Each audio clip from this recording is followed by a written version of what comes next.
Oh, I badly needed that break. Okay, let's finish this off. Get this knocked over so we can go home and enjoy a nice cup of coffee. What we just did then, we came up with 2 branch currents for this other part of the circuit. We've broken the circuit down numerous times, and I think finally we're at the very back end of the circuit. On another day, in a different mood, perhaps I would have even started my calculations from the back of the circuit as far as the parallel part goes, and then come back forward to the front. And another variation on this circuit, I guess if I was given the initial starting current, I would have started from the back end of the circuit. You know, different circuits that you're faced with, it really does depend how you tackle it. Without any further ado, let's get back on with this then. We had 16.6 milliamps and 12.46. Gonna quickly jot them down over here. 16.6 was for the 450, and the 12.46. See, don't fall for that. Oh dear, circling things makes a big difference here. 12.46 milliamps was for the 600 ohm resistance. All right. Back to our starting board. Put our little TAFE label back up there, and that's what I just wrote down, 16.6 milliamps and 12.46 milliamps.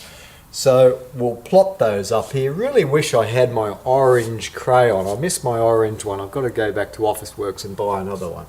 I lost that. 16.6 milliamps down the 450 path.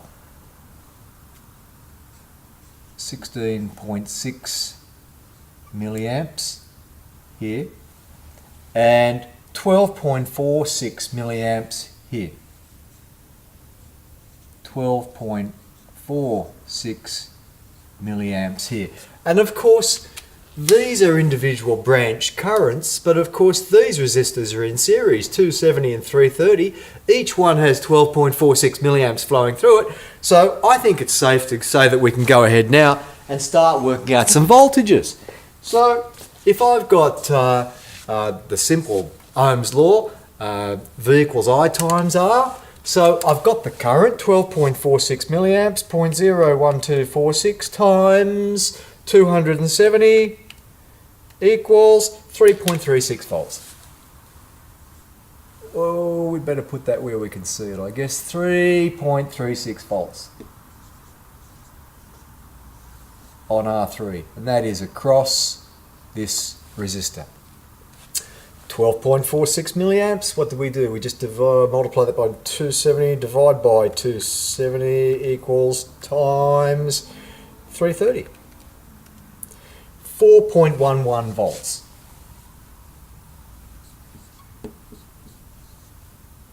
And that's across this resistor here.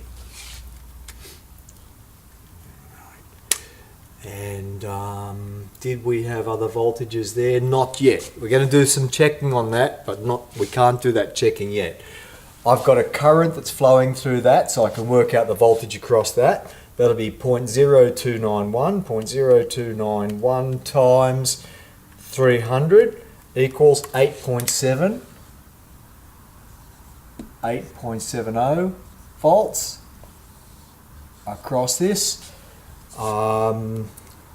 Divided by 300, times it by 430 equals 12.5 volts across this. 12.51 volts across this. I apologise for the messy part on the board, but it's a lot of things to squeeze in here. Not a great deal of different colours available in the crayons. Doing the best I can. You know, you can't use green. I've got tons of green ones, but green on the camera does not pick up too well at all. Same with blue. If blue worked a little bit better on the camera, I'd use more blue, but blue doesn't pick up very well. Black and red and orange seem to do it. Even yellow, funny enough, seems to be okay, but green and blue, avoid at all cost. What do we got? We can do the voltage across this, and then we're going to be able to add these voltages together and see if we come back to our 60 volts. That'll be the final check to see if we got this all worked out right. So, 360, what current did we have there? Oh golly, we had 52 milliamps. 52 milliamps there, 52 milliamps there, 52 milliamps times 360, 0.052 times 360 equals 18.72 volts across here. Divide by 360 times 240, 12.48 volts across here.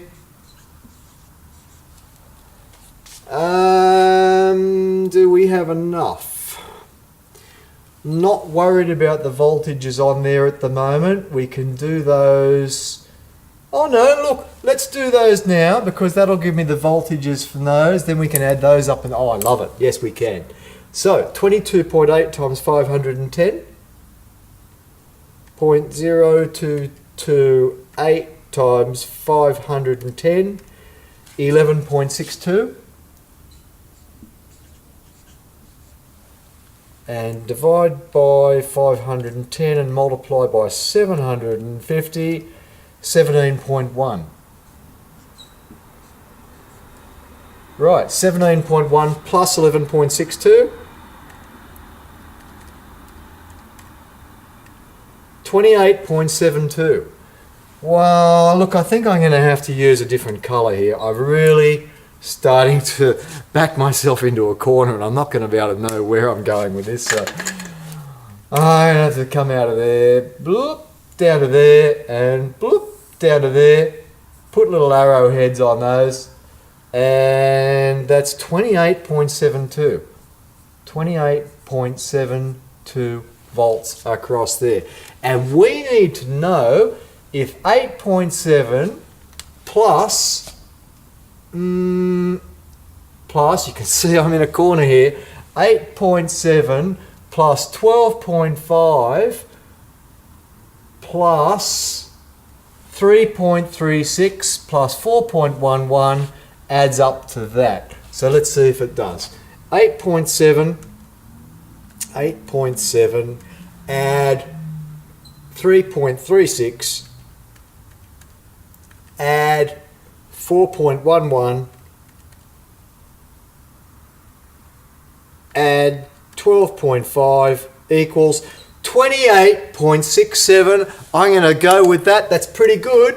28.67.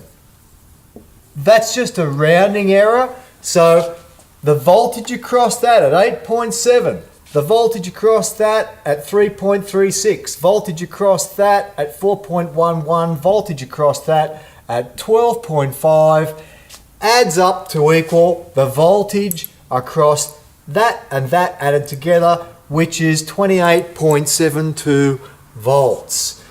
We could go ahead, we've already worked out those voltages. Did we work out these voltages? Yes, we did. We worked out we had 18.72 there. We worked out that we had 12.48 there. So guess what? The last thing to work out here is 28.72 plus that has to equal that. Oh, let's do that now and see what we get. Plus 12.48. 12.48 plus 18.72. 18.72 equals 59.9 volts. Yay team, we've got 60 volts. It all stacks up, we've done it. So it wasn't that hard. Okay, I'll give you this. If you're just getting into understanding how to do circuits like this and understand how to use current dividers, yes, it's an uphill battle. You'll have to do a lot of problems before you get good at conquering this type of thing. And don't forget what I said before. Use plenty of different colors. Do not use pencil. Nothing bugs me more than students that give me some homework all done in pencil. Not even different grades of pencil, just HB or 2H. 2H is the worst. Very hard lead, very soft on the paper and hard to read. Nice colours are how it's got to be done. Don't hesitate to use lots of different sheets of paper.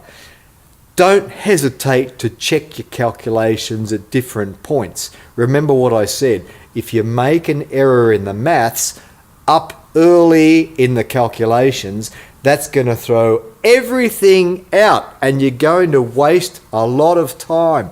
Now, between part 1 and part 2 of this video, I guess I've chewed up about 40 minutes of time. I don't know, I haven't got a clock ticking in my face. But imagine in an exam that you only had 2 hours to do the exam. You haven't got 40 minutes to spend on a problem like this. I've spent 40 minutes today because I'm presenting it and I'm doing a video. If I just had the paper, I had the question, find all the currents, find all the voltages. We haven't even found all the powers, but hey, V squared divided by R, I squared times R, V times I. Not rocket science, not that hard to work out. So I could go through, I've run out of space on the board though. If I try and work out powers on here and squeeze them onto that, oh my goodness, nobody will ever be able to read it and people will say, look at Greg Moore's board work, it's shocking. People will probably say that anyway. But different sheets of paper and don't hesitate to do different subparts of the problem like I did here. I mapped out my different cases for one particular set of branch currents, and then we had some other branch currents that we worked out earlier. I double checked the branch currents to make sure that they added up to the node, because the rule with Kirchhoff's current rule says that the currents entering a node have to be equal to the currents which leave the following node. So you've just got a splitting or a division of those currents in any parallel network. So make sure, it's very important to make sure that if you've got, say, 4 branches in a network, that's the worst, you know, more branches. Make sure that they all add up to equal the current coming into the node and so that the current leaves going out to the next node. Oh, I'm tired. I need to go home and have a cup of coffee. This is Greg Moore for TAFE New South Wales. I've just presented a series, 2 videos on part 2 of using current dividers in the solution of series parallel circuits for DC syllabus. Thank you. I thought I'd take this opportunity to do a bit of a director's commentary here. You can see me making the video at the front of the classroom, and I've taken the time to do it in the classroom when there's no students present. You know, sometimes I do small videos there with students in the room, but I find a video like this I need to really concentrate a lot because it's not scripted. I don't have any notes as such in front of me, and all I've got is just me, a sense of where I'm going. I might look at a piece of paper just for 5 minutes before I do it, and then everything's basically in my head. And a video like this, where there's 25 minutes followed by, I think there was about 12 minutes or something behind that, so there was almost 40 minutes of video shoot with just a small 3-minute break in the middle for a bit of a drink. And oh, what have we got happening there? A bit of music in the background. Yeah, good.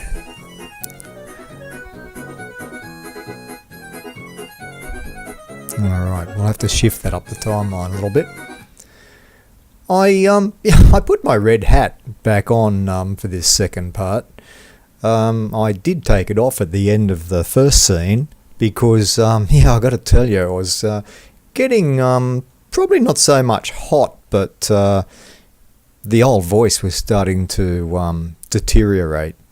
And I find at the end of a teaching week, after teaching maybe 24 hours plus face to face, the voice does tend to suffer a little bit. This seems to be a bit of a problem with teaching if you're in classes and you're doing a lot of talking. So I really like to limit what I do talk in class, but it is quite hard. You're trying to get points across and be active and be entertaining, and all of that adds up to really becoming quite tired at the end of the week, and especially the throat being a little bit hoarse and the voice a little bit deep. The camera that I'm using for this is a Olympus Pen EP3. Beautiful little camera, micro 4/3, gives particularly nice video quality. I've also got a OMD EM5, which is what the director's commentary, so to say, is being filmed on from halfway up the classroom. Having the two boards that slide backwards there, you know, from side to side, is very handy. The glare from the white light source, the LED light, was a problem, and I got around that by putting some matte paper on the board and putting the little company TAFE logo over the top of it where I remembered to do so. I must get a second one of those so I can have them already set up, because I did have those pieces of paper set on the board well in advance so that the main EP3 camera doesn't pick up any of that glare. The microphone is an ISK BM88, and that's going into the sound recorder, which is a H4n, and a tiny bit of compression.